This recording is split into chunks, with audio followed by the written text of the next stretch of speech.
សួស្តីបងប្អូនដែលកំពុងតាមដានមើលវីដេអូការចំកងសិក្សារបស់ខ្ញុំនេះជាសមិទ្ធផលដែលចាំរយៈពេលមួយខែតែខ្ញុំធំច្រើនហើយអាពីរនេះគឺធំជាងគេធំលឿនណាហើយបងប្អូនដែលមានចំណាំចំកងតោះចង់ដឹងផ្នែកទេសឬក៏ចង់សិក្សា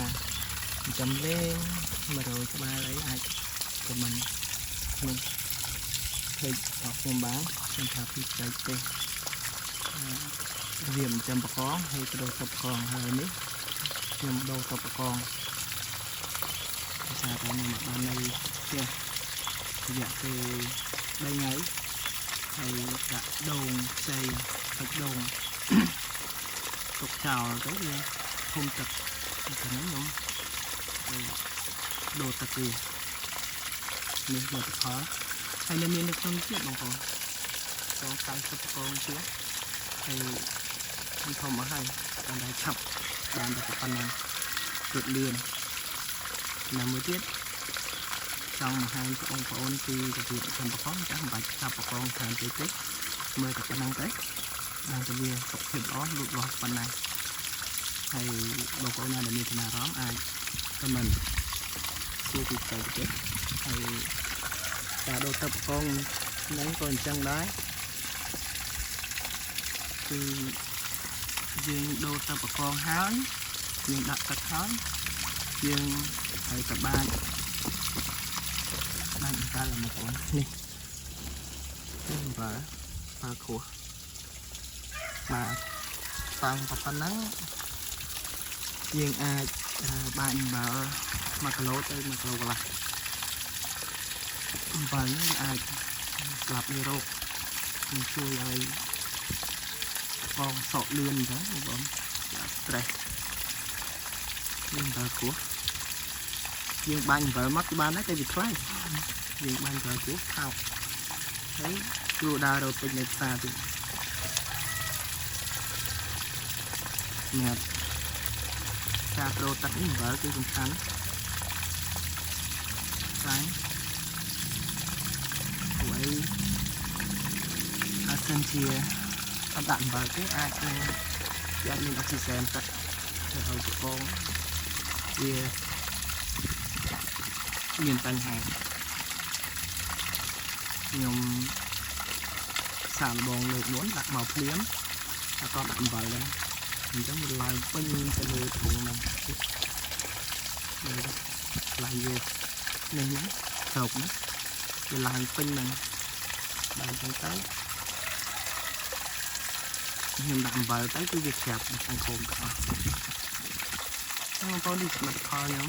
ហើយយកមកពងទៅទៅទេវីដេអូខ្ញុំបានដាក់ចូលទៅហ្នឹងឥឡូវធំហ្នឹងហើយថាលូតលាស់ល្អនេះធ្វើមួយខែទៀតបានហូបប្រាហើយយើងនិយាយប្រាប់បងប្អូនចឹងរបៀបមើលបកងនេះបកងឈ្មោលនេះទៅជាវាក្រហមចុងទៀតហ្នឹងគឺក្រហមឈ្មោលហើយបកងនេះបកងនេះអត់ក្រហមទេព្រោះរៀងបៃតងទៀតណាហើយក្បាលក៏ខុសគ្នាដែរនេះក្បាលពេញមកវាអត់មាននេះទេ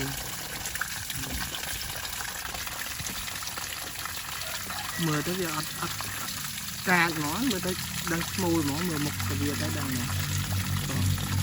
តែមេនេះវាកំពុងlại snowក្បាលនេះមើលទៅដូចរៀង float កងវាមើលអញ្ចឹងវាដឹងវាចង់ស្មូលអញ្ចឹងឃើញទេកងនេះមួយខែ1ខាំជាងនេះតែទៅ10 គីឡូឬក៏11 គីឡូខ្ញុំថតអស់មកឃើញនៅក្នុងវីដេអូឃើញអាចខាត់តូចហើយដល់មកជួបតើកាន់តបាននឹងធំខ្លាំងហើយឆាប់ធំណាសក់លឿនហ្នឹងពេលដែលយើងដាក់ទឹកដាក់អំបិល ហើយបងប្អូនដែលមានចំណារអារម្មណ៍ចង់ចិញ្ចឹមតែចង់ដាក់ទៅប្រទេសជាវាចិញ្ចឹមលឿនងាយទៅចូលមានដែរហើយអានេះអត់មានពិបាកទេឲ្យតែមានទឹកនិងចំណេញតិចតួចហើយស៊ីតដូងដាក់តដូងដាក់តាផ្លែឈើដូចមើមអីមើមដលងហើយនឹងផ្លែល្ពៅអីស៊ីនោះហើយផ្សេងខ្យងដាក់ពេលណាអស់ពេលហ្នឹងហើយបងប្អូនតែតិចទៀតខ្ញុំប្រមូលផលបានមួយទៀតគឺចាំតែត្រឹមហ្នឹងហើយឥឡូវនេះកំពុងតែកូនពេញហ្នឹងបងប្អូនណាដែលមានចំណារអារម្មណ៍ចង់ចាំទៅខំបានទៅខំមិននៅក្នុងវីដេអូរបស់ខ្ញុំមក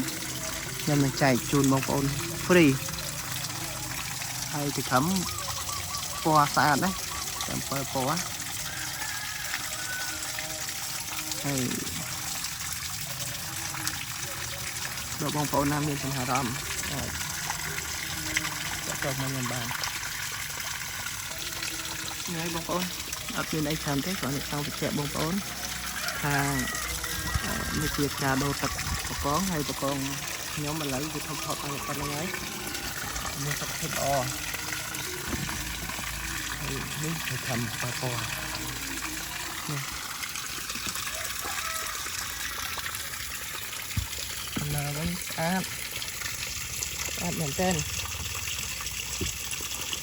លេខមកហើយកូនច្រើនហើយកូននោះកូន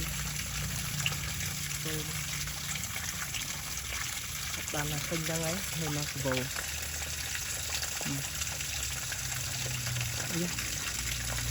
ហ្នឹងណា